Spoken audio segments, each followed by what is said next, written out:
அன்புவ சரியான நேரத்துக்கு நீங்க ஹாஸ்பிட்டலுக்கு கூட்டிட்டு வந்திருக்கீங்க. இப்போ அவருக்கு குளுக்கோஸும் மருந்து ஏறிக்கிட்டு இருக்கு. கொஞ்ச நேரம் கழிச்சு அவரோட உடல்நிலை எப்படி இருக்குன்னு பார்த்துட்டு நீங்க வீட்டுக்கு கூட்டிட்டு போலான்னு டாக்டர் ஆனந்திட்ட சொல்றாரு. நீங்க வீட்டுக்கு அன்புவ கூட்டிட்டு போனாலும் அவருக்கு காய்ச்சல் குறையிற வரைக்கும் கஞ்சியும் பாலும் தான் அவருக்கு சாப்பாடா குடுக்கணும்னு சொல்றாரு.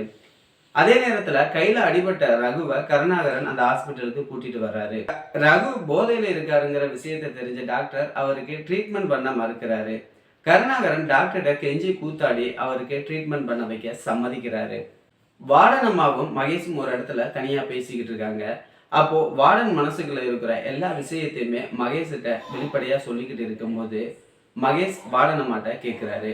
நீங்க உங்க பையனோ பொண்ணையோ நினைச்சுதான் ரொம்ப கவலையா ஃபீல் பண்ணிக்கிட்டு இருக்கீங்க. உங்களுக்கு கல்யாணம் ஆகிடுச்சா? உங்க மனசுக்குள்ள இருக்கிற விஷயம் எல்லாத்தையுமே என்கிட்ட வெளிப்படையா சொல்லுங்கன்னு கேட்க, அதை கேட்ட மனோன்மணி எந்த விஷயத்தையுமே மகேஷ்ட சொல்ல மாட்டேங்கிறாங்க.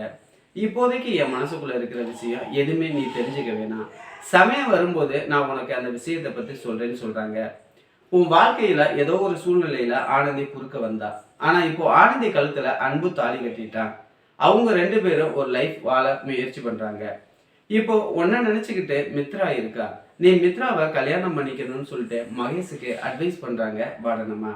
ஆனா அதை கேட்ட மகேஷ் மித்ராவை நான் இப்போதைக்கு கல்யாணம் பண்ணிக்க முடியாதுன்னு சொல்றாரு.